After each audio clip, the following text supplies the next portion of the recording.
O mundo de Serafine terminou às 10 da manhã de uma terça-feira comum, no consultório de um médico que cheirava mentira e lavanda barata. A alcateia lua prateada nunca fora rica, mas sempre soubera disfarçar sua decadência com tradição.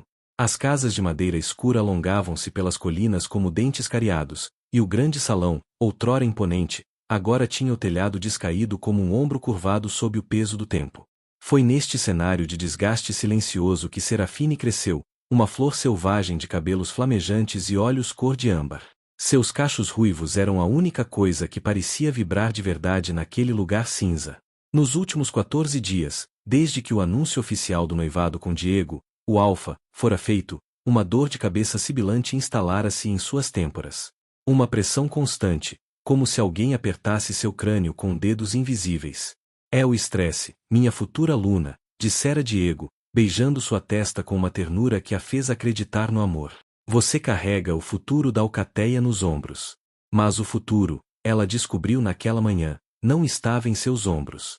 Estava em um útero que o Dr. Renato descreveu com palavras clínicas e cortantes. Tecido endometrial hostil. Ambiente improdutivo. O homem de óculos de aro fino e sorriso oleoso espalhava gráficos incompreensíveis sobre a mesa. A concepção seria, no máximo, um milagre. Na prática, é infertilidade essencial. O ar saiu dos pulmões de Serafine. O som do relógio de parede de carvalho tornou-se um martelo em seus ouvidos. Tic-toc. Vaso vazio. Tic-toc. Deserto.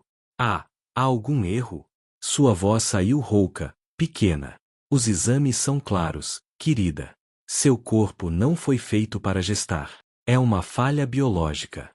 O Dr. Renato tirou os óculos, limpando-os com um lenço. Recomendo que informe o Alfa imediatamente. A tradição é clara. A caminho da cabana de Diego, o mundo perdeu o foco. As cores da alcateia, os marrons surrados, os verdes murchos, fundiram-se em um borrão aquoso. Ela só sentia o cheiro de sua própria derrota, suor frio e o fantasma da lavanda do consultório. Diego a encontrou encolhida nos degraus de sua varanda. Sem perguntar, envolveu-a em seus braços. Ele cheirava couro, fumo de lareira e uma segurança que, naquele momento, era o único chão que restava. Ele disse que sou um deserto. Ela soluçou contra seu peito, as palavras saindo entrecortadas. Que não posso te dar herdeiros. Ele a puxou para dentro, para a penumbra quente de sua cabana. As mãos dele, largas e um pouco ásperas, seguraram seu rosto. Olhe para mim, Serafine. Seus olhos castanhos, que ela sempre achou profundos como terra fértil, buscavam os seus. Você é minha Luna escolhida. Pelo coração, não pelo útero. Não me importo. Mas a alcateia, a tradição, a alcateia se adapta. Ele a beijou, um beijo suave que sabia a lágrimas e promessas. Existem caminhos. Adoção entre lobos. Herdeiros de sangue distante. O importante é que você está comigo. Amanhã, converso com o Renato.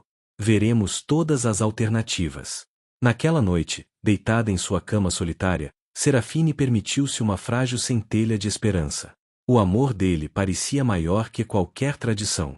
Ela tocou seu próprio ventre, plana e silenciosa, e sussurrou para a escuridão: talvez seja o suficiente. A manhã seguinte chegou com um céu de chumbo. Um chamado formal do Alfa para o pátio central, diante do carvalho ancestral, a árvore retorcida onde todos os anúncios importantes eram feitos. Serafine vestiu seu melhor vestido, um tecido simples de lã cor de vinho que fazia seus cabelos brilharem. O coração batia irregular em seu peito, um pássaro preso em uma gaiola de costelas. A alcateia inteira se reunirá. Rostos conhecidos, agora indecifráveis. O vento trazia o cheiro de terra molhada e expectativa cruel. Diego subiu no pequeno estrado de madeira. Estava impecável, com sua túnica de alfa. Mas seu rosto não era o do homem que a abraçara na noite anterior. Era uma máscara esculpida em gelo. Alcateia lua prateada. Sua voz ecoou, sem a calidez que ela conhecia. Hoje, perante nossos ancestrais e nossa lei, devo fazer um anúncio doloroso, mas necessário. Serafine sentiu um frio percorrer sua espinha.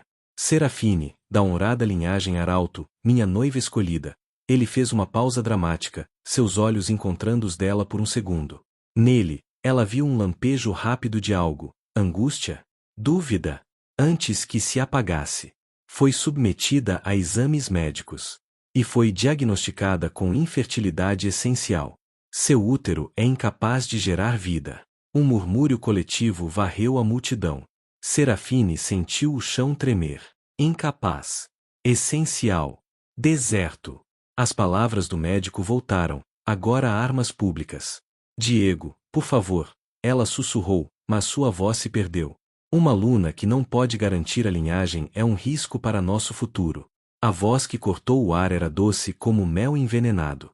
Larissa adiantou-se, seu vestido verde esmeralda realçando seus cabelos negros lisos. Seus olhos, da cor de musgo sombrio, brilhavam com uma vitória obscena. Um útero deserto, Diego. Ela não passa de um enfeite bonito. Jamais produzirá um herdeiro forte o suficiente para liderar. Diego pareceu hesitar. Seu punho se cerrou ao lado do corpo. Por um instante fugaz, Serafine viu o homem de ontem lutando por debaixo da armadura do Alfa. Seus lábios se moveram, sem som. Foi então que o Beta, Gregório, pai de Larissa, um homem com o rosto afiado de um falcão, colocou uma mão pesada no ombro de Diego e sussurrou algo em seu ouvido. O que quer que tenha sido, apagou a luta. A máscara de granito voltou, mais dura que antes. A tradição não pode ser ignorada. A voz de Diego era agora metálica, impessoal. O noivado está dissolvido. Pelo bem da alcateia lua prateada, Serafine Arauto está banida. Banida. A palavra ecoou no vácuo de sua mente. Não. Diego, eu posso servir. Posso cuidar dos jovens, dos idosos, dos arquivos. Meus pais, sua memória. Ela implorou, avançando, mas 2 guardas bloquearam seu caminho. Você tem até o pôr do sol para deixar nosso território, ele declarou, virando as costas. O movimento foi tão brusco que a capa bateu no ar como um chicote. Levem qualquer coisa que seja sua. Nada que pertença à alcateia. Ele começou a se afastar, e Serafine viu, com clareza agonizante, os ombros dele tremendo levemente. Mas ele não parou. Não se virou. Larissa sorriu, um sorriso que não chegava aos olhos, e passou pelo braço de Diego, possuindo o espaço que, até ontem, era de Serafine. O pôr do sol na lua prateada tingia as colinas de um laranja sangrento, a cor perfeita para um exílio. Na pequena cabana que fora de seus pais, cheia de livros, ervas secas e memórias aconchegantes, Serafine moveu-se como um autômato. Cada objeto era uma facada. A cadeira de balanço de sua mãe. O velho telescópio de seu pai. A lareira onde ouviram histórias. Ela encheu uma mochila militar surrada, uma muda de roupa prática, sua adaga ritual, a única herança de valor que podia reivindicar, um cantil, um pacote de biscoitos secos. O essencial para não morrer. Então, seus olhos pousaram na pequena caixa de carvalho na prateleira mais alta. O coração apertou-se violentamente. Dentro, guardado em camadas de tecido macio, estava seu passado, fotografias desbotadas. Havia uma de seus pais sorrindo, abraçados diante desta mesma cabana. Outra dela, pequena, sentada no colo de seu pai enquanto ele apontava para as estrelas.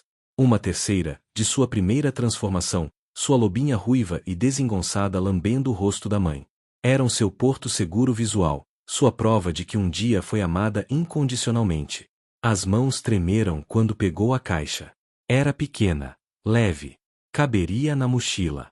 Mas carregá-la seria carregar o peso de tudo que perderá. Seria como caminhar com o coração exposto, sangrando a cada passo. Com um soluço abafado, ela fechou a tampa da caixa e a colocou de volta na prateleira.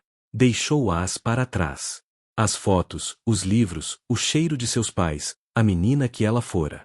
Ao cruzar o portão de madeira podre da alcateia, o último raio de sol desapareceu atrás das montanhas. O vento gelado da noite encheu seus pulmões. Nem um único rosto amigo para vê-la partir. Apenas o olhar vazio dos guardas, e de uma janela alta na casa do Beta, o vulto de Larissa observando, satisfeita. Do lado de fora, na escuridão que engolia a estrada poeirenta, Serafine deixou cair a mochila no chão. A dor era física, um nó de garras torcendo suas entranhas. Ela caiu de joelhos na terra fria, um uivo rasgando sua garganta, não um uivo de loba, mas o grito rouco e despedaçado de uma mulher que teve tudo arrancado. Então, A transformação veio. Não pelo chamado da lua, mas pelo chamado da sobrevivência. Ossos realinhando-se, pele dando lugar a pelo, sentidos expandindo-se. Quando se levantou, era uma loba magnífica de pelagem avermelhada intensa, como cobre sob o fogo, com olhos âmbar que brilhavam com uma fúria úmida. Ela lançou um último olhar para as luzes fracas e tristes da alcateia que um dia chamou de lar. Depois, virou-se e mergulhou na floresta escura, seu pelo ruivo sumindo entre as sombras como a última brasa de um fogo apagado. A caçadora tinha se tornado a presa. A noiva, uma exilada. E sua história, embora ela não soubesse, estava apenas começando. Enquanto a loba ruiva desaparecia na noite, em uma alcateia a muitas léguas dali, um homem de olhos azul gelo acordou de um sonho com o coração acelerado. Sonhara com o cheiro de flores de laranjeira sob a neve e com o vulto de uma fera de fogo correndo em direção a ele. Gael, o Alfa Supremo, levantou-se da cama, uma inquietação desconhecida em seu peito. Algo no equilíbrio do mundo havia mudado. E ele, que mantinha o equilíbrio de 5 alcateias, sentirá o tremor. A dor, Serafine descobriu, não desaparecia, apenas mudava de forma. De uma facada aguda, tornou-se um peso surdo no peito, uma companhia constante, como a própria sombra.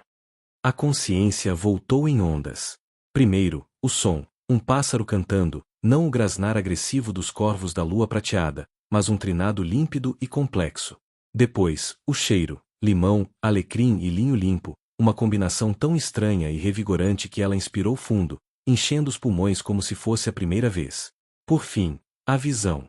Ela estava em uma sala branca, banhada pela luz suave da manhã que entrava por uma grande janela de vidro. As paredes eram de pedra clara, não de madeira escura. A cama era firme, com lençóis de algodão fresco. Atrás de uma porta de vidro fosco, viam-se silhuetas de pessoas movendo-se com uma eficiência silenciosa. Hospital. A palavra surgiu em sua mente. Mas este lugar não parecia com o dispensário sombrio e abafado da sua alcateia. Aqui, havia luz. Havia ordem. Uma enfermeira de olhos verdes e sorriso tranquilo entrou. Bom dia. Você acordou. Sua voz era suave. Está na ala de recuperação do Vale Florescente. Encontraram você desmaiada perto do Rio das Pedras Brancas. Como se sente? Vale Florescente. O nome era uma poesia. Serafine tentou falar, mas sua garganta estava seca como palha. A enfermeira ajudou-a a beber um gole de água fresca, que tinha um sutil sabor de menta. O Alfa Supremo e seu Beta virão em breve para uma avaliação, a enfermeira disse, arrumando o cobertor. Não se preocupe. Aqui, você está segura. Alfa Supremo. A alcateia mais poderosa da região. O governante de 5 territórios.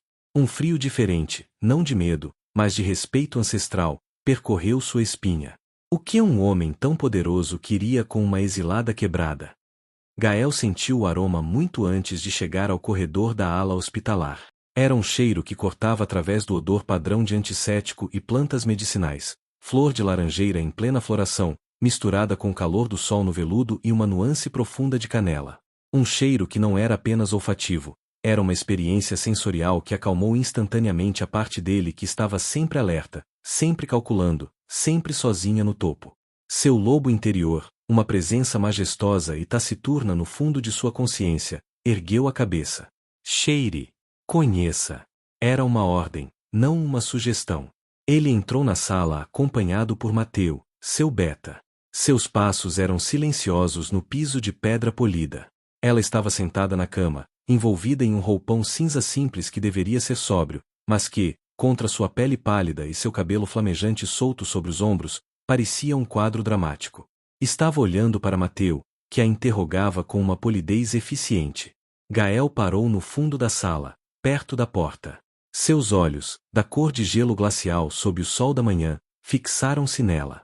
Seus níveis de desidratação eram críticos, e havia desnutrição moderada, Mateu dizia, consultando uma prancheta. Mas seus sistemas responderam bem. Está perfeitamente saudável agora. Força plena. Foi então que Gael viu.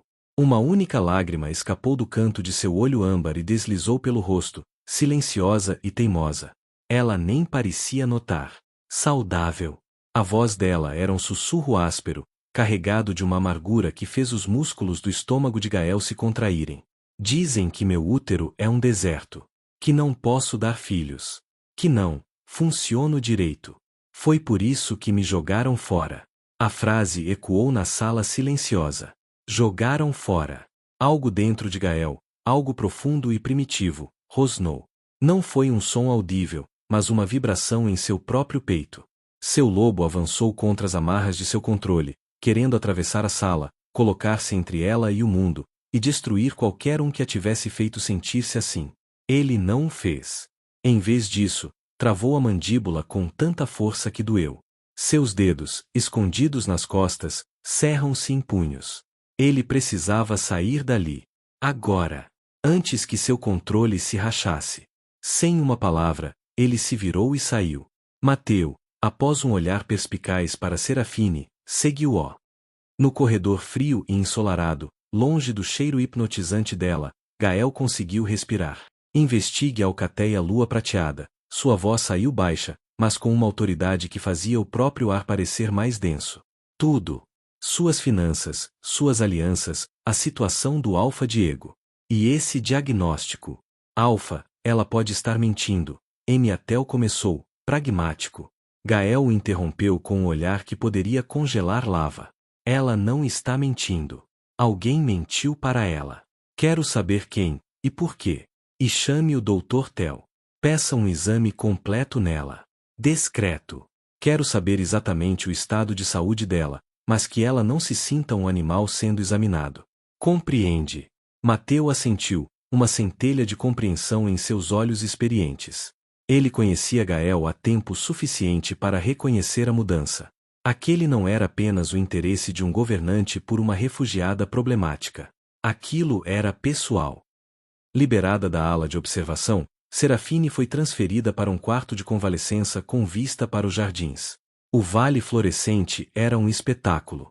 De sua janela, ela via canteiros simétricos de flores em cores impossíveis, caminhos de pedra branca, e um lago com cisnes. Uma profusão de vida e ordem que a deixou tonta. Foi no jardim de inverno, uma sala envidraçada cheia de orquídeas e plantas trepadeiras, que ela conheceu seu Almir.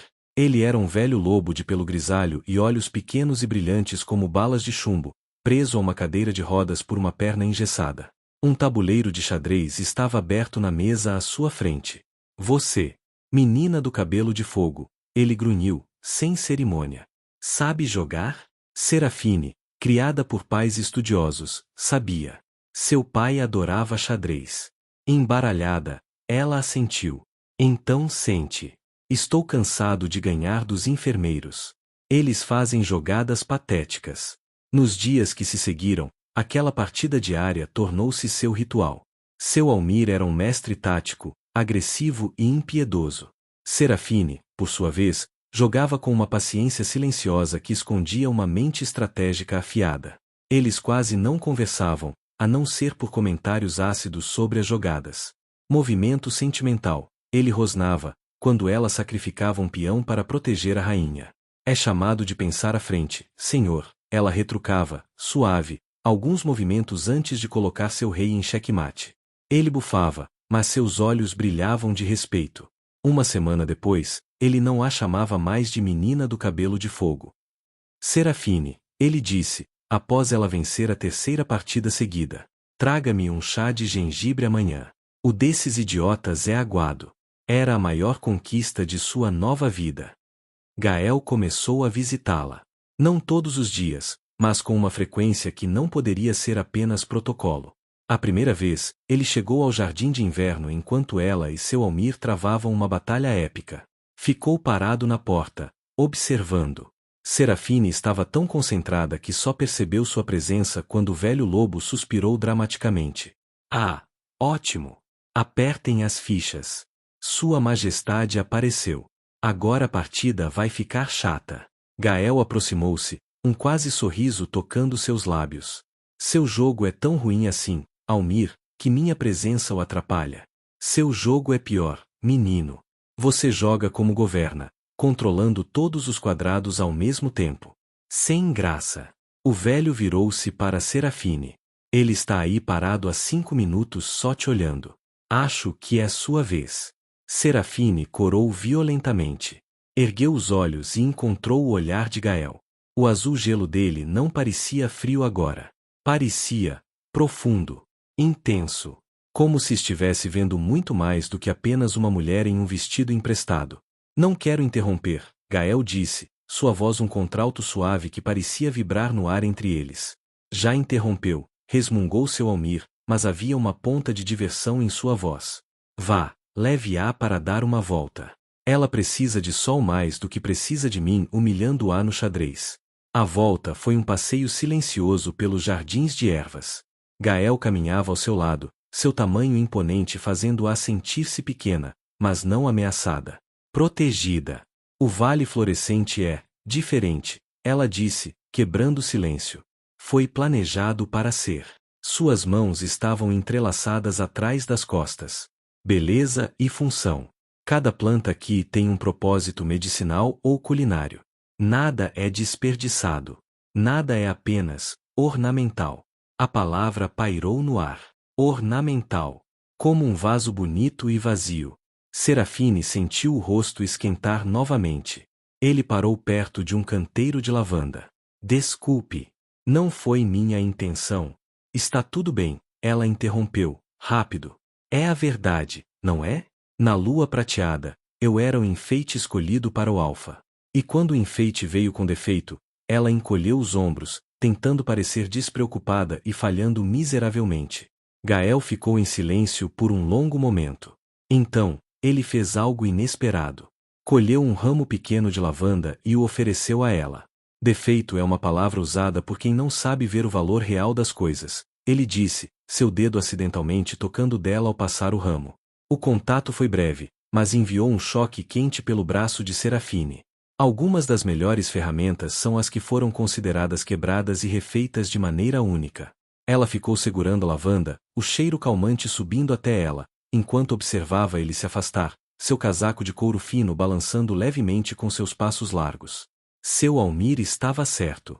Havia algo na forma como Gael a olhava.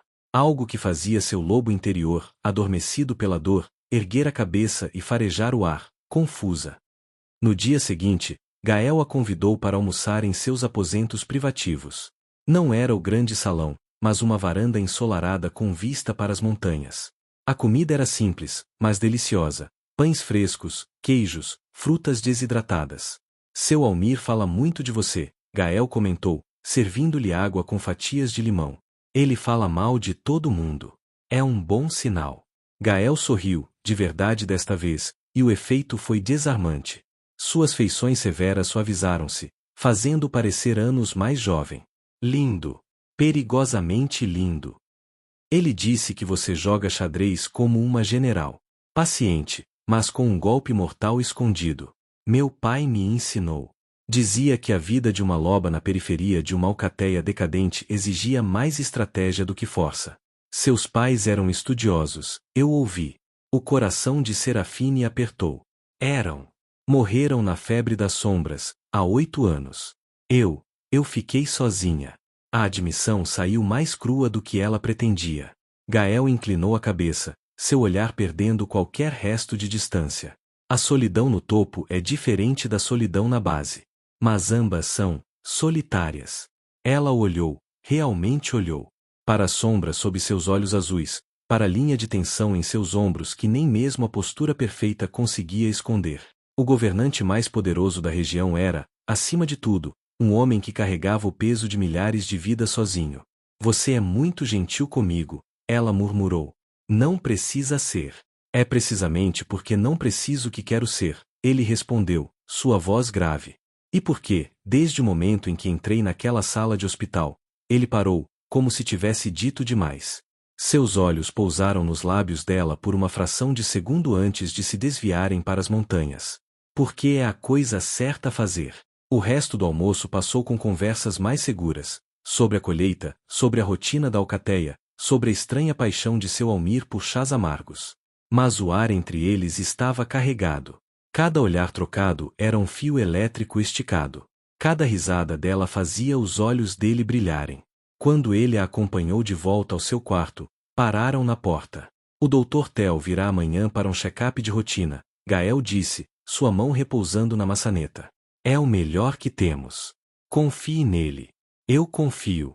Em você, ela quase acrescentou, mas engoliu as palavras.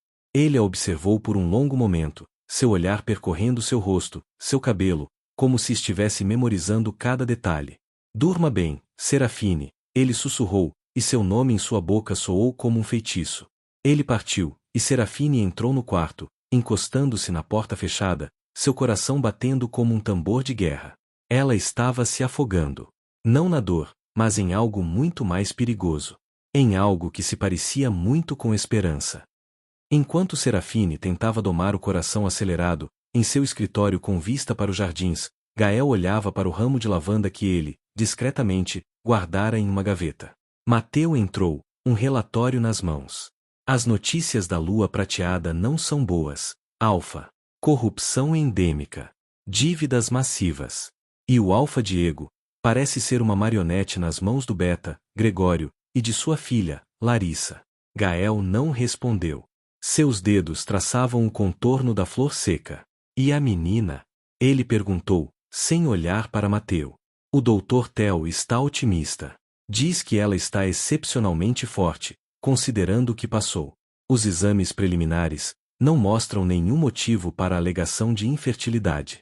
Gael fechou os olhos. Um misto de fúria fria e triunfo selvagem explodiu em seu peito. Alguém ousara ferir o que era dele. E ela era dele. Ele sabia disso com a certeza primordial de seu lobo. Continue investigando, sua voz era um sussurro perigoso. E prepare o chalé próximo aos meus aposentos. Ela precisará de um lugar para chamar de seu, quando estiver pronta. A caça pela verdade havia começado. E, sem que Serafine soubesse, o Alfa Supremo já estava travando sua primeira batalha por ela. A esperança, Serafine estava descobrindo, era uma semente traiçoeira, plantada no deserto da alma, ela brotava com uma teimosia feroz, mesmo sob a sombra do medo. As semanas no Vale Florescente passaram como um sonho bom. Serafine não estava mais no hospital. Gael a instalara em um pequeno chalé de madeira clara e pedra, encostado na encosta da montanha, com uma varanda que dava de frente para o jardim de ervas e para a majestosa residência do Alfa. Era mais do que uma casa, era um santuário. Havia livros nas prateleiras, um cobertor macio de lã no sofá, e flores frescas em um vaso de cerâmica azul na mesa de centro. Flores que, ela soube depois, Gael escolhia pessoalmente todas as manhãs. Sua rotina se estabeleceu. As manhãs eram para seu Almir e suas batalhas de xadrez cada vez mais acirradas. As tardes, para explorar os jardins com a permissão de Gael, ou ajudar na biblioteca da Alcateia, organizando textos antigos, um trabalho que a fazia sentir-se útil, conectada ao legado de seus pais. E as noites eram para os jantares. Gael não a convidava para o salão principal. Ele jantava com ela no chalé, ou ela jantava com ele em seus aposentos privados. Eram refeições silenciosas no início, depois preenchidas com conversas que fluíam como vinho. Ele lhe perguntava sobre estratégias de xadrez aplicadas à governança. Ela lhe perguntava sobre as histórias por trás das cicatrizes quase invisíveis em suas mãos. Ele a tratava com uma cortesia que beirava a reverência, mas seus olhos contavam uma história diferente. Eles ardiam com uma intensidade que a fazia sentir-se nua e envolta em veludo ao mesmo tempo. O Vale Florescente celebrava o Festival da Primavera, uma explosão de cores, música e comida que atraía representantes de alcateias vizinhas. A praça central estava irreconhecível, adornada com guirlandas de flores e lanternas de papel. Serafine, usando um vestido simples de linho verde que Gael lhe dera, uma cor que fazia seus olhos âmbar brilharem e seu cabelo ruivo incendiar-se, sentia-se um peixe fora d'água. Ela se mantinha próxima a seu Almir, que observava a festa de sua cadeira de rodas em um canto elevado, fazendo comentários cínicos sobre tudo. Olhe só para o Alfa da Rocha Sonica, ele resmungou. Vestido como um pavão. Acha que impressiona alguém. Foi quando Mateu, o Beta, se aproximou com um homem alto e sorridente, de cabelos loiros e olhos azuis claros. Serafine, permita-me apresentar Leandro, filho do Alfa da Alcateia do Lago Sereno, disse Mateu, formal. Ele expressou interesse em conhecer nossa convidada ilustre. Leandro pegou sua mão e levou aos lábios, seu olhar percorrendo-a abertamente, com uma apreciação que ultrapassava a cortesia. A fama da beleza flamejante do vale florescente não era exagero, ele disse, sua voz um mel suave. Serafine sentiu o estômago revirar. É uma honra. Sua alcateia deve sentir muita falta de você. A frase, inocente, foi uma punhalada. Serafine recuou a mão, constrangida. Eu não sou daqui. Sou apenas uma convidada. Todos os lugares seriam mais pobres sem sua luz. Leandro insistiu, aproximando-se um pouco mais. Talvez você pudesse nos visitar. O Lago Sereno é lindo nesta época do ano. Gostaria de dançar? Foi então que o ar mudou. Não foi uma mudança de temperatura.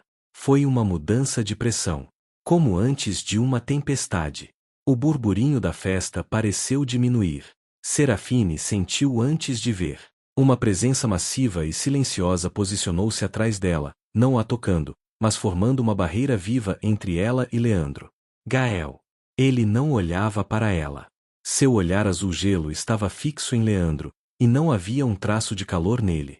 Era o olhar de um glaciar avançando, lento, implacável, mortal. Leandro. A voz de Gael era baixa, plana, mas carregava uma autoridade que fez o sorriso do jovem Alfa congelar em seus lábios. Sua alcateia está bem? Perfeitamente, Alfa Supremo. Leandro engoliu seco, recuando um passo inconscientemente. Eu apenas cumprimentava a dama. A dama, Gael repetiu, a palavra saindo como um dado de aço caindo em uma mesa de mármore, é uma convidada sob proteção pessoal. Ele não disse minha. Mas o peso da frase, o tom de posse absoluta, disse por ele. Ninguém se moveu. A música parecia distante. Gael não rosna. Não mostra os dentes. Ele simplesmente está ali, seu corpo um muro de tensão contida, sua energia dominando o espaço ao redor como um campo gravitacional. Serafine podia sentir o calor emanando dele, um calor selvagem e feroz que contrastava brutalmente com sua expressão glacial. Leandro, inteligente o suficiente para ler a sentença de morte não dita naquele olhar, fez uma pequena reverência. Claro. Meus respeitos, Alfa. E a você, senhorita. Ele se afastou, desaparecendo na multidão com a velocidade de quem acabará de escapar de uma avalanche. Gael só então se virou para Serafine. Sua expressão ainda era dura, mas seus olhos, ao encontrarem os dela, suavizaram-se em algo turbulento, quase ferido. Você está bem? Ele perguntou, sua voz mais áspera agora. Ela apenas assentiu, sem fala, seu coração batendo loucamente. Ele a tinha defendido. Não como um governante defendendo um membro, mas como um lobo defendendo sua parceira. Seu Almir, observando tudo de seu canto, soltou um resmungo satisfeito. Finalmente. Achei que ia ter que atirar minha garrafa de chá nele. No dia seguinte, o clima estava pesado. Gael não a procurou para o almoço. Serafine passou a tarde inteira no jardim, fingindo ler, mas cada som a fazia saltar. A imagem dele, imóvel e perigoso diante de Leandro, estava queimada em sua retina. Ao anoitecer, uma leve batida na porta do chalé. Era ele. Ele estava vestido de forma simples, calças de couro, uma camisa de linho branca com as mangas arregaçadas, mas parecia mais alfa do que nunca. A tensão do festival ainda estava nele, em seus ombros rígidos, na linha firme de sua boca. Serafine, ele disse, seu nome um suspiro áspero. Preciso sair, pensar, e não quero ir sozinho. Você viria comigo? Era mais um pedido de desculpas do que um convite. Ela sentiu seu lobo interior mexer-se, animado. Para onde? Para um lugar que não está em nenhum mapa. Ela pegou um casaco. Não precisava de mais nada. Ele a levou por um caminho secreto atrás das cachoeiras, uma trilha íngreme que terminava em uma fenda na rocha à beira do mar. O vento salgado uivava, mas dentro da caverna, era silêncio e penumbra. Cuidado, Gael murmurou, sua mão encontrando a dela na escuridão para guiá-la. O contato foi elétrico, deliberado. Ele não a soltou. O interior da caverna abriu-se em uma câmara ampla, com uma abertura natural que dava para o oceano infinito. O céu lá fora estava pintado com as últimas faixas de laranja e roxo do pôr do sol. É lindo, ela sussurrou, maravilhada. Espere, ele disse, sua voz próxima de seu ouvido. Eles sentaram-se em uma saliência de rocha lisa, observando o dia morrer. Quando a última luz se foi e a noite profunda envolveu o mar, algo mágico começou. Pontos de luz azul esverdeada surgiram na água, logo abaixo deles. Depois 10, depois centenas. Eram algas bioluminescentes, acendendo-se como estrelas caídas no Mar Negro. A água brilhava, pulsava, criando um espetáculo etéreo que refletia no teto da caverna. Oh, Gael! O nome dela saiu em um suspiro de puro êxtase. Ele não olhava para o mar. Olhava para ela. O brilho suave das águas iluminava seu perfil, seus olhos arregalados de maravilha, seus lábios entreabertos. Eu sei, ele disse, sua voz tão baixa que ela quase não ouviu sobre o som das ondas. Ela se virou, e encontrou seu olhar. Nele, não havia mais controle. Não havia mais Alfa Supremo. Havia apenas um homem, e nele ela via uma adoração tão crua, um desejo tão incontestável, que seu fôlego parou. O que você sabe? Ela perguntou, sua voz um fio de som. Que já vi algo mais lindo que isso. Ele sussurrou, levantando a mão lentamente. Seus dedos tocaram sua face, um arrepio de calor seguindo o trajeto. E vejo toda vez que olho para você. Era a confissão. O feitiço quebrado. O muro derrubado. Serafine não pensou. Seu lobo interior uivou de triunfo dentro dela, e ela se moveu. Foi ela quem fechou a distância. Foi ela quem colocou as mãos em seu rosto, sentindo a textura de sua barba por fazer, a tensão em seus músculos maxilares. O primeiro beijo foi um toque. Um teste. Um reconhecimento. Seus lábios eram mais macios do que ela imaginara, mas a pressão por trás deles era feroz. Ele gemeu, um som baixo e rouco que nasceu em seu peito e vibrou em seus próprios lábios. Suas mãos, grandes e fortes, encontraram sua cintura, puxando-a contra ele, alinhando seus corpos como peças de um quebra-cabeça finalmente resolvido. O segundo beijo foi uma conflagração. Foi a fúria reprimida de semanas explodindo. Foi a dor do exílio encontrando o calor do asilo. Foi a solidão dele respondendo à solidão dela. Seus lábios se moveram com uma urgência desesperada, suas línguas se encontrando em uma dança faminta. Ele a sabia a sal marinho e promessas. Ela o sabia a poder e vulnerabilidade total. Seus dedos se enredaram em seus cabelos ruivos, puxando suavemente sua cabeça para trás, e seus lábios desceram para seu pescoço, mordiscando a pele sensível sobre seu pulso acelerado. Gael, ela gemeu, seus dedos cavando nas costas dele, no tecido fino da camisa. Serafine, ele respondeu, seu hálito quente em sua pele. Minha Luna. Minha destinada. Eu senti. No primeiro instante. Você é minha. As palavras não eram uma posse tóxica. Eram uma constatação ancestral, um reconhecimento de uma verdade mais profunda que qualquer lei ou tradição. Era seu lobo reconhecendo dela. Ele a beijou novamente, e desta vez foi mais lento, mais profundo, mais consumidor. Sua mão deslizou sob seu casaco, sua camisa, encontrando a pele quente de suas costas. O toque dele era como fogo líquido, e ela sentiu se desfazer, derreter contra ele, todo seu corpo um único ponto de desejo e rendição. Quando eles finalmente se separaram, ofegantes, testas unidas, o mundo lá fora, o mar brilhante, a noite, a caverna, havia desaparecido. Só existiam os dois, no pequeno universo de calor e respiração compartilhada que criaram. Ela tentou falar, mas as palavras falharam. Não, ele sussurrou, beijando-lhe os lábios novamente, rápido, doce. Não fale. Apenas, fique. E eles ficaram. Enlaçados na penumbra cintilante, o som das ondas e de seus corações batendo em sincronia, selando um pacto muito mais profundo e perigoso do que qualquer contrato de noivado. O passado estava morto. O futuro, incerto. Mas o presente, aquele momento, era perfeito. Muito mais tarde, ele a levou de volta ao chalé em silêncio. Suas mãos permaneceram entrelaçadas durante toda a caminhada. Na porta, ele não tentou entrar. Apenas ergueu sua mão entrelaçada à sua e pressionou os lábios contra seus dedos, seus olhos azuis queimando com uma promessa solene no escuro. Amanhã, foi tudo o que ele disse. Amanhã, ela concordou, sua voz um sopro. Ela entrou, fechou a porta e escorregou por ela até o chão, seu corpo inteiro tremendo não de frio, mas do eco de cada beijo, cada toque. Enquanto isso, Gael não foi para seus aposentos. Ele foi até os penhascos, onde o vento uivava mais alto. E lá, sob a lua crescente, ele deixou sair um longo, profundo e silencioso uivo. Não era um uivo de vitória, mas de reivindicação final. Uma mensagem para seu próprio lobo, para a lua, para o destino. A mensagem era simples: encontrei-a. É minha. E qualquer um que tentar machucá-la novamente conhecerá a fúria de um alfa que finalmente encontrou sua razão para viver. O jogo havia mudado. A caçada por verdade e justiça agora era pessoal. E o amor, aquele amor proibido e inegável, era a chama que iluminaria o caminho, ou queimaria tudo em seu caminho. Nos dias que se seguiram ao beijo na caverna, Serafine descobriu que existia um novo tipo de dor, a dor de querer alguém tanto que a própria respiração doía quando ele não estava por perto. Gael não a escondeu.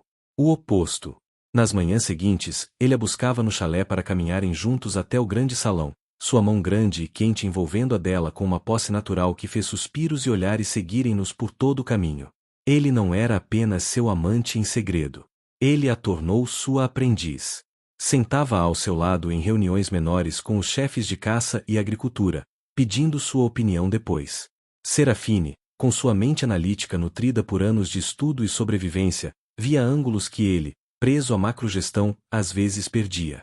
Se redirecionarmos a patrulha do Rio Norte para o período noturno, ela sugeriu em uma reunião sobre roubo de suprimentos: pegamos os contrabandistas que usam a escuridão e liberamos os guerreiros para ajudar na colheita diurna.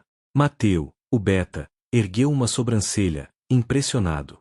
Gael apenas assentiu, um orgulho profundo e quente brilhando em seus olhos. Faça-se assim.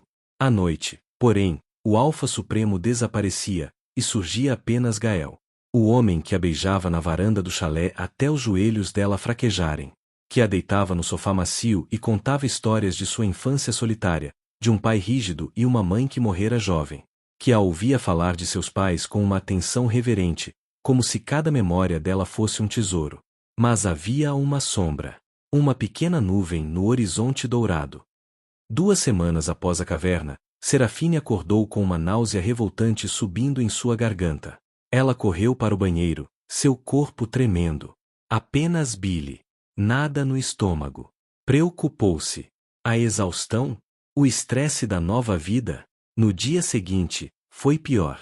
O cheiro do café da manhã que Gael trouxera, seus ovos favoritos, fez seu estômago revirar violentamente. Ela cobriu a boca, seus olhos se enchendo de lágrimas involuntárias. Gael congelou, a bandeja ainda nas mãos. O rosto dele, um instante antes relaxado e amoroso, tornou-se uma máscara de pura preocupação. Serafine? É nada, só enjoo. Ela respirou fundo, tentando sorrir. Foi um esforço patético. Ele colocou a bandeja de lado e ajoelhou-se diante dela, suas mãos firmes em seus joelhos. Seus olhos, tão azuis e claros, examinaram seu rosto pálido. Isso não é nada. Você está pálida. Tremendo. Sua voz era suave, mas havia um fio de aço por baixo. O Alfa surgindo. O Dr. Tel. Agora. Gael, não precisa. Preciso. A interrupção foi gentil, mas absoluta. Você é o meu coração fora do peito, Serafine. Se algo está errado com você, está errado comigo. E eu não ignoro o que está errado. Ele a carregou até a cama, cobriu-a com o cobertor e saiu para chamar o médico pessoalmente. Serafine ficou ali, a náusea dando lugar a um frio crescente no fundo do estômago. Enjoo. Fadiga. Não. Não podia ser. Era impossível. O Dr. Tel era um homem idoso e gentil, com olhos que tinham visto séculos de vida e morte. Ele examinou Serafine com uma discrição que a fez sentir-se respeitada, não invadida. Gael permaneceu no quarto, de pé perto da janela, suas costas rígidas, seu olhar fixo no horizonte como se pudesse encontrar respostas nas montanhas. Quando o exame terminou, o Dr. Tel lavou as mãos calmamente. Seu rosto era inescrutável. Senhorita Serafine, quando foi sua última lua de fertilidade?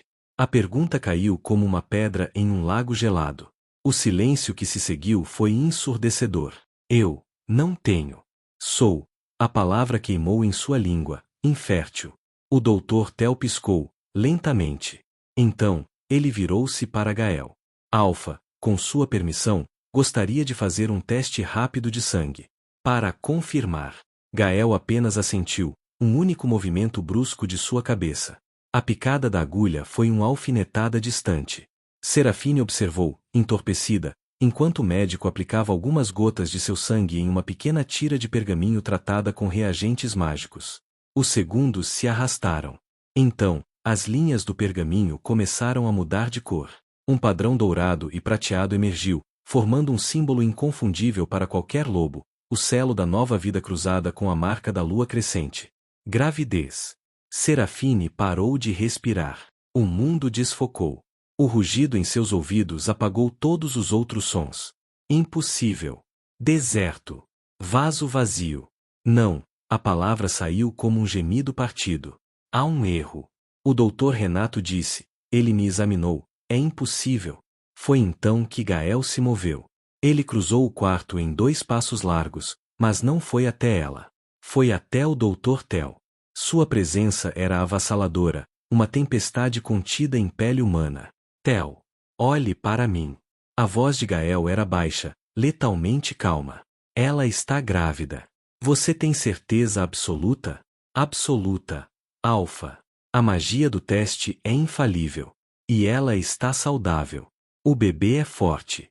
A concepção deve ter sido há cerca de 3 semanas. 3 semanas. A caverna. O beijo. A primeira noite em que ele a tocou até ela gritar seu nome nas estrelas. Serafine começou a tremer incontrolavelmente. Não de alegria. De pânico. Seu chão, o novo chão que ela construíra com Gael, estava se desfazendo sob seus pés. Se ela podia engravidar, então tudo o que disseram a ela era mentira. E se aquilo era mentira, que mais era? Não pode ser, ela sussurrou, as lágrimas finalmente rompendo, quentes e salgadas em seu rosto. Sou um deserto, ele disse. Gael, finalmente, voltou-se para ela. E a expressão em seu rosto a fez encolher. Não era raiva. Não era decepção. Era uma dor profunda, uma fúria tão antiga e gelada que parecia rachar o próprio ar ao seu redor. Ele se ajoelhou novamente diante dela, mas desta vez, pegou seu rosto entre as mãos com uma gentileza que contrastava brutalmente com a tempestade em seus olhos. Escute-me, Serafine. Escute cada palavra. Seu polegar limpou uma lágrima de sua face. Você não é um deserto. Você é um jardim. Fértil. Forte. Perfeito. Alguém, sua voz falhou por um segundo, engasgada em uma emoção selvagem. Alguém mentiu para você. Ele se levantou, virando-se para o Dr. Tel. Os exames que você fez nela quando chegou. Os resultados completos. Agora. Em menos de 1 hora, o escritório de Gael estava em silêncio mortal. Ele, Serafine, agora envolta em seu cobertor mais macio, ainda pálida, Emiatel e o Dr. Tel. No centro da grande mesa de madeira escura, 2 conjuntos de pergaminhos foram dispostos lado a lado. De um lado, os exames recentes do Dr. Tel. Do outro, os relatórios que Mateu conseguirá, com grande risco, da Alcateia Lua Prateada, incluindo o suposto diagnóstico de infertilidade essencial do Dr. Renato. Os exames são incompatíveis, o Dr. Tel declarou, seu dedo ossudo apontando para linhas de texto e símbolos mágicos. Vejam aqui, os níveis hormonais. Nos meus, indicam um ciclo fértil perfeitamente normal e saudável. Nos dele, ele tocou o outro pergaminho, seu rosto enrugado em desgosto, são adulterados. Suprimidos artificialmente. E aqui, na análise do sangue de rotina que ela fez um mês antes do exílio, há traços. Tênues, mas presentes. De acônito lunar. Serafine estremeceu. Conhecia a erva. Um supressor de fertilidade usado em doses controladas para planejamento familiar. Em doses prolongadas, esterilização temporária e sintomas de doença. O que isso significa? Ela perguntou. Sua voz trêmula. Gael respondeu, sua voz um rugido sussurrado. Significa que você foi envenenada, Serafine. Lentamente.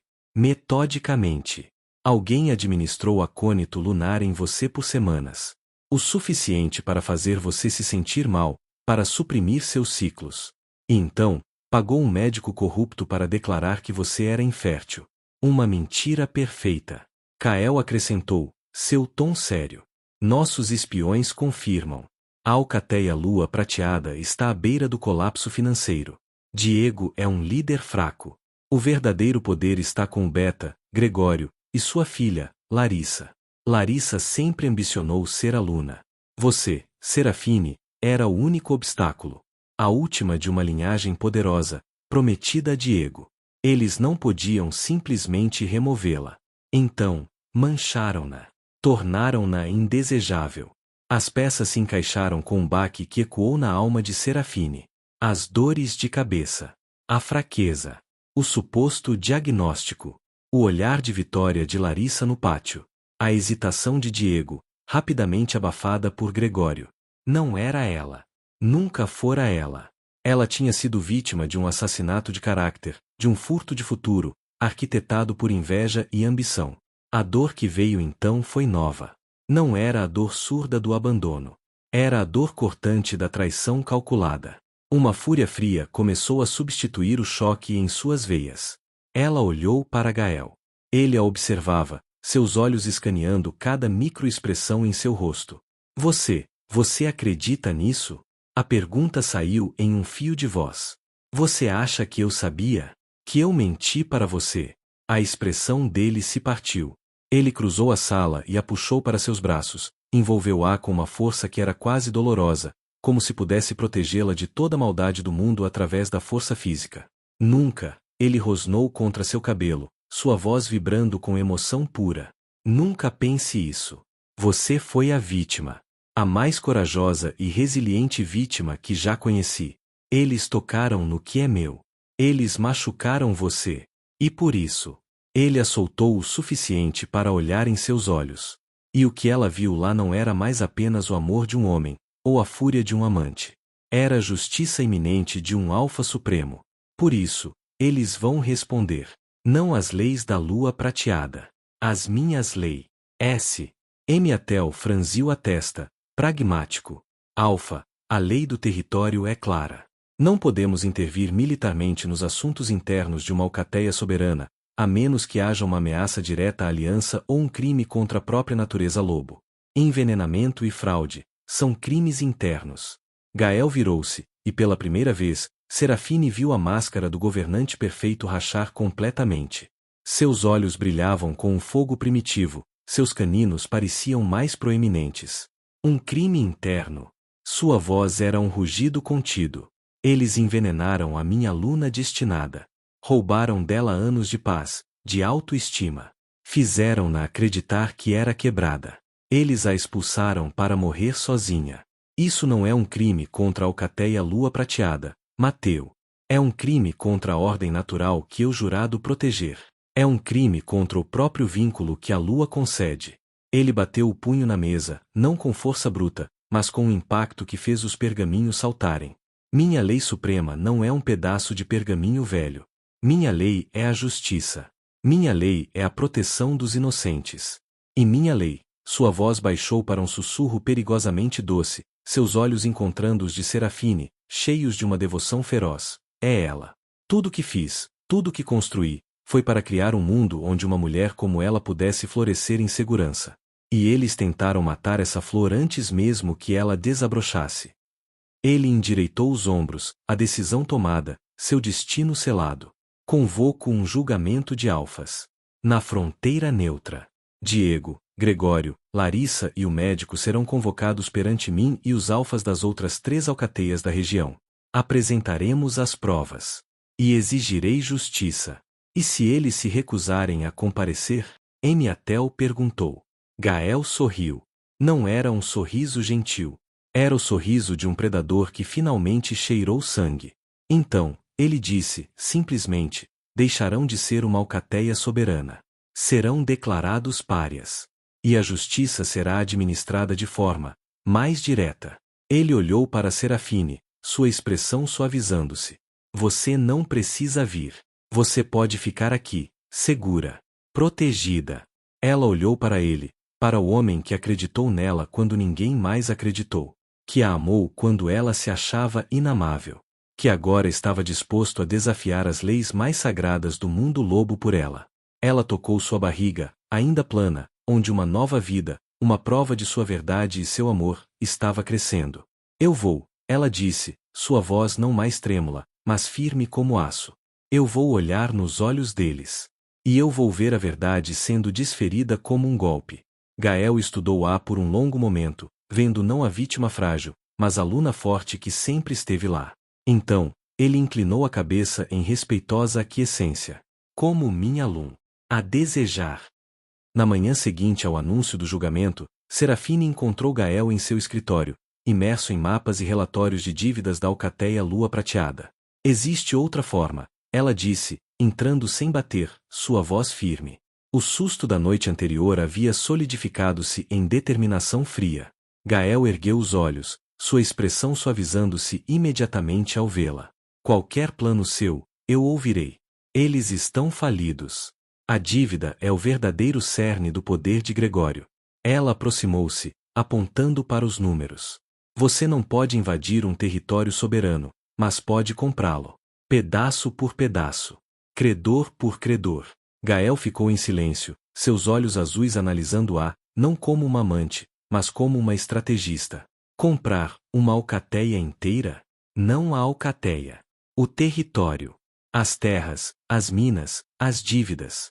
Tornamo-nos seus únicos credores.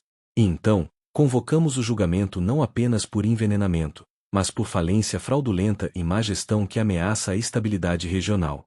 A lei permite sua intervenção direta se a soberania de uma alcateia for uma fachada para crimes que afetam a aliança. Ela fez uma pausa. É mais lento. Mas é impecável. É justiça, não vingança. Um lento sorriso de orgulho feroz surgiu nos lábios de Gael. Você está aprendendo rápido demais. Em breve, serei o seu beta. Nunca, ela sussurrou, tocando seu rosto. Você será sempre meu alfa. Mas eu serei a luna que o cerca de aço, não apenas de flores. Ele pegou sua mão e beijou a palma. Então começamos. Mate. O tempo, no vale florescente, não passava, crescia. Como as videiras nos arcos dos jardins, a vida de Serafine e Gael entrelaçou-se, tornou-se forte e frutífera. O filho deles, Arik, nasceu sob o sol do verão, com um grito vigoroso que ecoou pelas montanhas. Tinha o cabelo ruivo escuro da mãe e os olhos azul gelo do pai, uma fusão perfeita. Era uma criança de riso fácil e curiosidade infinita, que aprenderá a andar entre os canteiros de ervas e a ajudar o pai governando sentado em seu colo, batendo pequenas mãos nos mapas. Enquanto Arik crescia, a teia financeira de Gael e Serafine se fechava sobre a lua prateada. Credor após credor, propriedade após propriedade, a dívida foi sendo transferida para o controle do Vale Florescente. Era um projeto paciente, meticuloso, um xadrez em escala continental. Serafine não era mais a aprendiz. Era a corregente. Os lobos do vale a respeitavam não apenas por ser aluna de Gael, mas por sua inteligência afiada, sua memória infalível para detalhes e sua justiça compassiva. Ela criará um fundo para a educação dos jovens e cuidado dos anciãos, financiado pelas próprias riquezas que Gregório tentará em vão acumular. Uma tarde, com Arik de 3 anos correndo atrás de borboletas nos jardins, Gael entrou na varanda com o último pergaminho. É o último. A mina de prata do Vale Sombrio. Agora, detemos 92% da dívida consolidada e os títulos de propriedade de 70% das terras produtivas da Lua Prateada. Gael olhou para Serafine, que acenou com a cabeça, seus olhos âmbar brilhando com uma luz fria e satisfeita. Está na hora, ela disse. Está na hora. Ele concordou. Os mensageiros foram enviados, não como um convite, mas como uma intimação. Por autoridade do Alfa Supremo Gael, senhor do Vale Florescente e credor principal da Alcateia Lua Prateada, convoca-se um julgamento de alfas e credores, a ter lugar na fronteira das Três Pedras, para tratar de crimes de envenenamento, fraude financeira, falsificação médica e má gestão que ameaçam a aliança regional. Presença obrigatória sob pena de declaração de pária. O palco estava armado. Após 3 anos de espera calculada, a justiça chegaria não como um raio, mas como a maré, lenta, inevitável e arrasadora. O vento uivava entre os 3 monólitos de pedra que davam nome ao lugar, carregando cheiro de terra molhada e tensão elétrica. As 2 comitivas estavam frente a frente, separadas por um abismo de poder e decadência. Do lado do Vale Florescente, uma muralha de ordem silenciosa. Do lado da lua prateada, um espetáculo patético. Larissa gritava com sua filha mais velha, que tentará pegar uma adaga ornamental da cintura de um guarda. A menor chorava, com o rosto sujo de terra. Diego parecia um fantasma, seus olhos fundos fixos em Serafine com uma mistura de incredulidade e um remorso tão profundo que parecia físico. Gael desmontou. Seu movimento foi fluido, poder personificado. Ele não precisava de armadura, sua autoridade era sua couraça. Ao ajudar Serafine a descer, suas mãos ficaram um segundo a mais na cintura dela, um toque de posse e apoio. Quando ele se voltou para o tribunal de Alfas, sua voz não precisou se elevar. Este não é um julgamento comum. É uma dissecação. Vamos expor o câncer que corroeu uma alcateia da dentro para fora. Mateu. Comece com o núcleo da podridão. Mateu adiantou-se. Em suas mãos, não havia pergaminhos, mas pequenas caixas de cristal. Primeiro, o crime contra a própria vida. Ele abriu a primeira caixa. Dentro, sobre veludo negro, havia um frasco de vidro azul com resíduos de pó prateado. Acônito lunar. Grau de pureza de alquimista. Fornecido exclusivamente, conforme registros do fornecedor Ervas do Norte, para Gregório, beta da lua prateada, nos últimos 2 anos. Gregório empalideceu. Isso é um disparate. Qualquer um poderia ter comprado. Os registros de entrega têm sua assinatura. Mateu rebateu, impassível. E ele abriu uma segunda caixa, com um frasco idêntico vazio, mas com um símbolo gravado. Foi encontrado escondido em um compartimento secreto nos aposentos de Larissa. Ainda com resíduos. Larissa soltou um riso estridente, forçado. Plantado. Eles plantaram isso. Diego, você não acredita nessa mentira, acredita? Diego não respondeu. Ele olhava para o frasco como se fosse uma cobra. O doutor Renato confirmou, sob juramento de Alfa, que você o subornou. Gael disse, sua voz cortando o riso de Larissa como uma lâmina.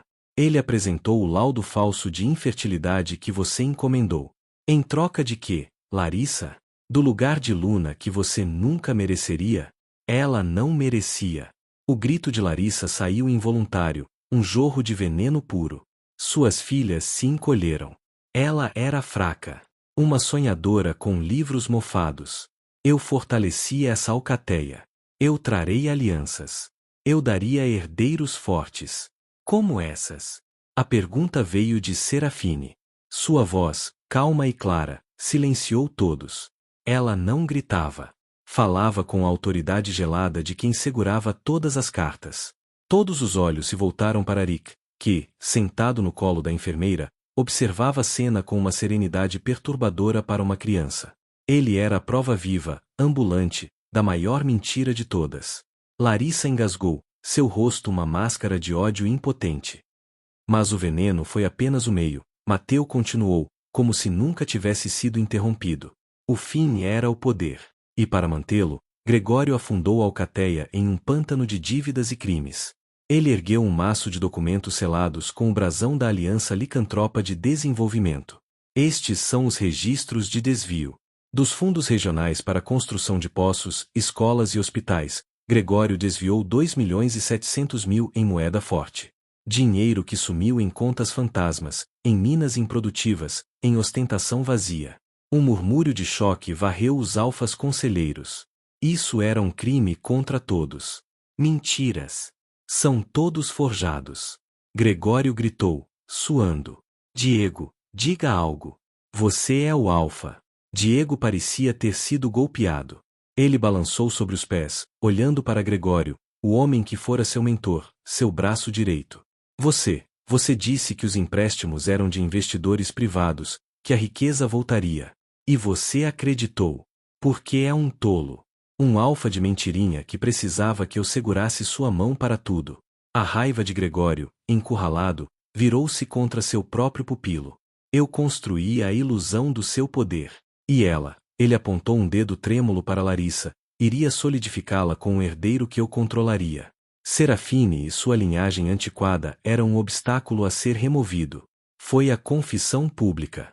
Não em um sussurro, mas em um grito de desespero e desprezo. Diego levou uma mão ao peito, como se a frase fosse uma faca física. Seu mundo, já rachado, desmoronou totalmente. Ele não havia sido apenas manipulado. Fora desprezado pelo homem em quem mais confiara. A esposa que escolhera era uma cúmplice ambiciosa. E a mulher que amara, a que ele jogará fora. Seus olhos, cheios de um horror dilacerante, encontraram os de Serafine. Serafine, o nome saiu como um gemido, um apelo quebrado. Ele deu um passo à frente, ignorando Gregório, ignorando Larissa. Eu não sabia da magnitude. Juro pela lua.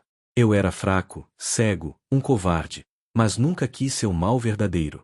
Eu te amava. De minha forma pequena e estúpida, eu te amava.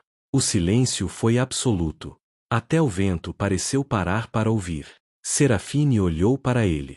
Não com ódio. Com piedade. E essa piedade foi mais humilhante que qualquer desprezo. Você amava a ideia de mim, Diego. A linhagem. A tradição. Sua voz era suave, mas cada palavra era um prego em seu caixão de arrogância. E quando essa ideia foi manchada, você não lutou. Você se virou.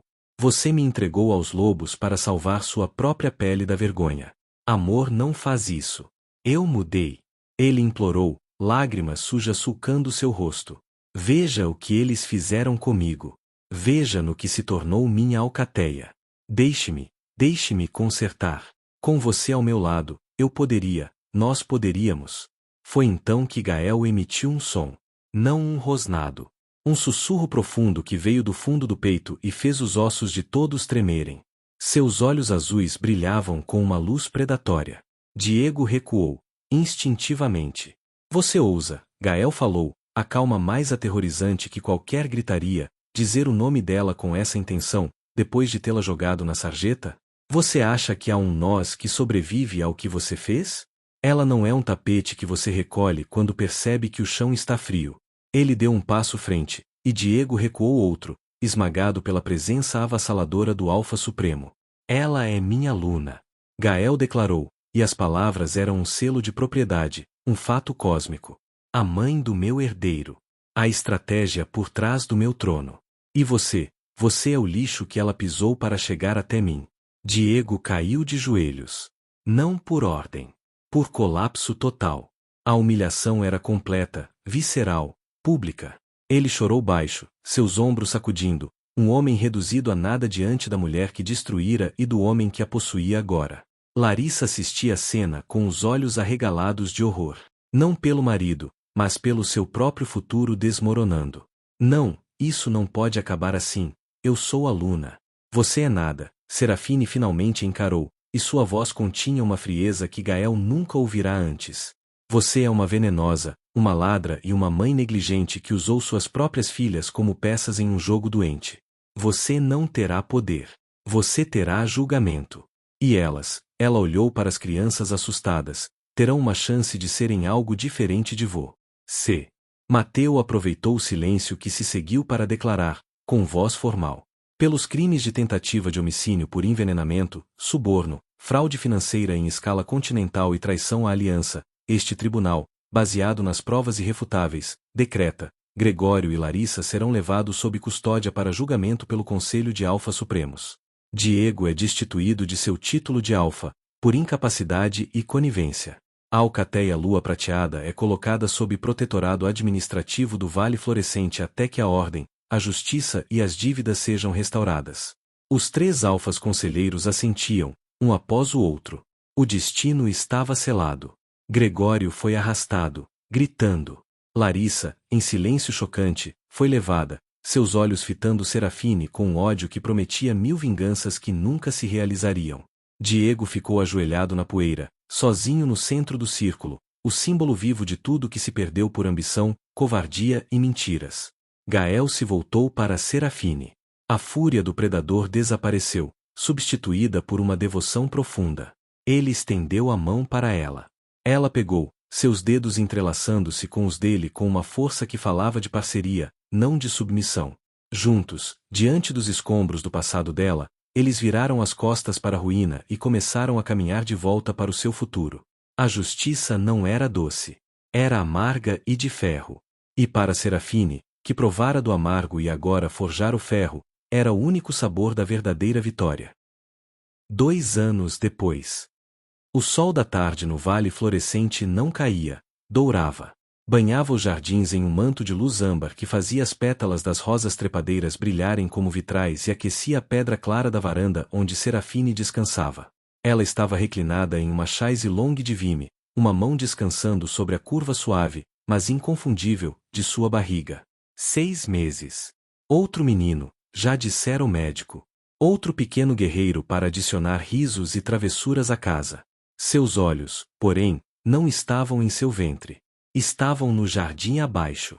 Arik, agora com 5 anos, uma versão em miniatura de Gael com seus cabelos ruivos escuros e olhos azuis sérios, liderava uma expedição importante.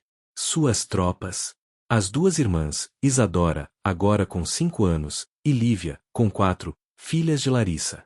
O tempo e um ambiente saudável haviam trabalhado milagres. O olhar arisco e temeroso das meninas dera lugar a sorrisos fáceis e bochechas rosadas. Isadora, a mais velha, seguia Arik com uma devoção séria, ajudando-o a estudar um besouro iridescente em uma folha. Lívia, a caçula e mais desastrada, tentava copiá-los, mas distraía-se com uma borboleta, dando cambalhotas desajeitadas na grama. Seu riso, límpido e livre, era a melhor prova de que o ciclo de veneno havia sido quebrado. Ela vai se sujar toda. A voz de Gael, rica e tranquila, veio de trás dela. Ele se aproximou, trazendo 2 copos de suco de frutas gelado. Seus movimentos, outrora apenas precisos, agora eram embebidos em uma calma doméstica. Sentou-se na borda da espreguiçadeira, passando um dedo sobre o tornozelo descalço de Serafine antes de lhe entregar o copo. E depois vai precisar de um banho. E vai reclamar. E você vai fingir que é um sacrifício terrível dar banho nela, quando na verdade adora cada segundo. Serafine respondeu, um sorriso nos lábios. Gael sorriu, seu olhar suave enquanto observava Lívia. Ela tem o riso dela. O riso de verdade, não aquele tinido forçado. Ela tem o próprio riso, Gael. E vamos garantir que nunca o perca. Era assim agora. A casa principal do Alfa Supremo, outrora um lugar de solenidade silenciosa, estava cheia de vida. De brinquedos esquecidos no chão, de risadas ecoando nos corredores, do cheiro do pão doce que Serafine insistia em aprender a fazer, com resultados variados. Na parede da varanda, em uma prateleira nova de madeira clara, estava a caixa de carvalho, recuperada da cabana abandonada na lua prateada, agora território arauto, em homenagem aos pais de Serafine. Dentro, as fotografias desbotadas não eram mais lembranças de uma perda, mas testemunhas de um ciclo que se fechava. Os olhos sorridentes de seus pais pareciam aprovar a cena no jardim. Eles viajavam para lá com frequência. A transformação era lenta, mas profunda. Onde havia decadência, agora havia canteiros experimentais. O antigo salão, demolido, dava lugar aos alicerces da biblioteca e centro de cura arauto. A primeira asa já estava de pé, cheia de luz e livros. Serafine supervisionava cada detalhe, com Arik pregando placas de identificação nas árvores, Carvalho sábio, Pereira paciente. Era mais do que vingança. Era a redenção. Do território, da história dela, da própria ideia de lar. Mateu enviou o relatório final. Gael comentou, tomando um gole do suco. A última dívida foi quitada. O território arauto é financeiramente autossustentável. A primeira colheita dos pomares excedeu todas as expectativas. Serafine sentiu um nó de emoção na garganta.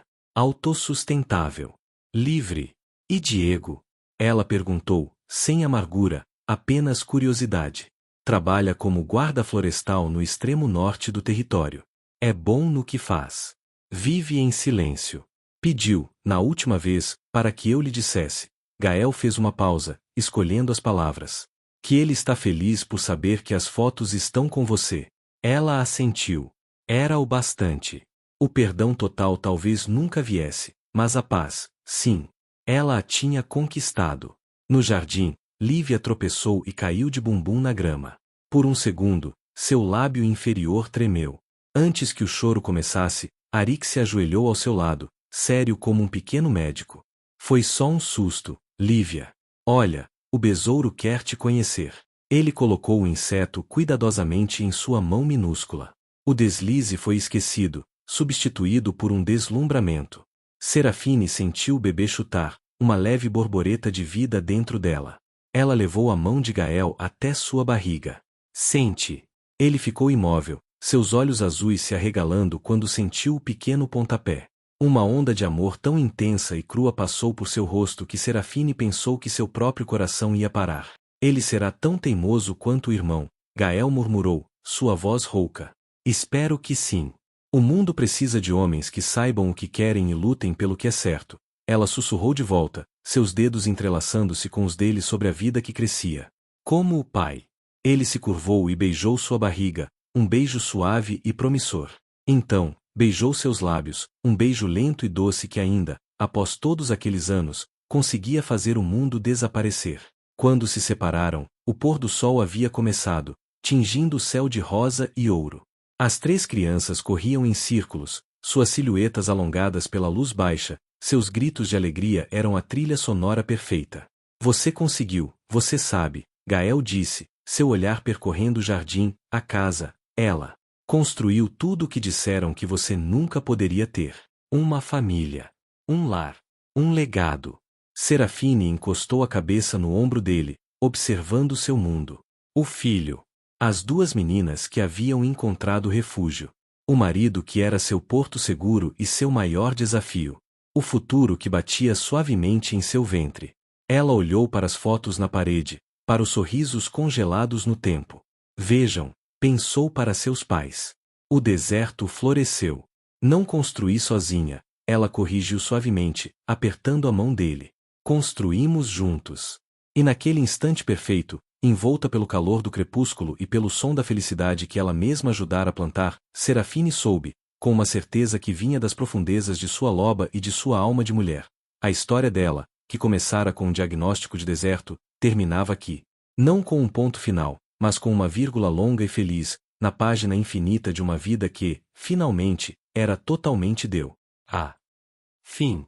Essa história te prendeu? Mais Saga S completas, com todo o drama e romance, estão no canal. Não esquece de curtir e seguir o canal Contos e Fantasias da Alma para mais histórias que vão virar seu coração do avesso.